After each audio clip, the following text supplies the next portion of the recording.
Mary, kumain ka na at uminom ka ng gamot para gumaling ka. Opo, ma. Julia, bantayan mo si Mary. May sakit siya.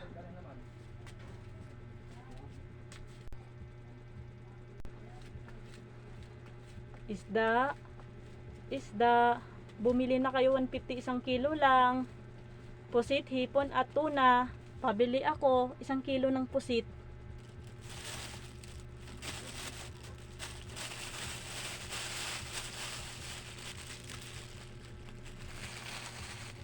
Pabili ako 1 kilo ng hipon.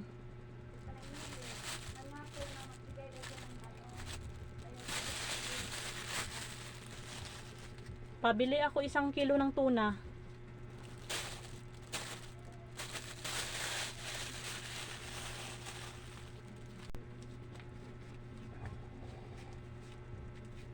Hay, sa wakas, naubos na paninda ko. Nasaan kaya si Mary kung bakit kayo wala sa kwarto? Julia, nandyan ka na pala. Nasaan kaya si Mary, bakit kaya wala sa kwarto? Nasugod sa ospital, bigla na himatay siya. Tara na, punta tayo sa ospital. Dok, kamusta si Mary? Okay lang kondisyon sa paghimatay niya, pero wag ka na mag-alala, gagaling yan. Salamat, Dok. Mary, gumaling ka na ha. Mahal na mahal kita. Panginoon Diyos, sana gumaling ang sakit ng anak ko, si Mary.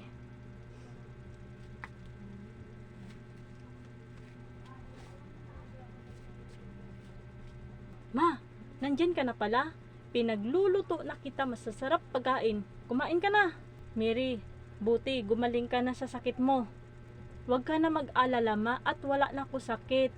Hindi kita pabayaan habang buhay. Salamat, anak.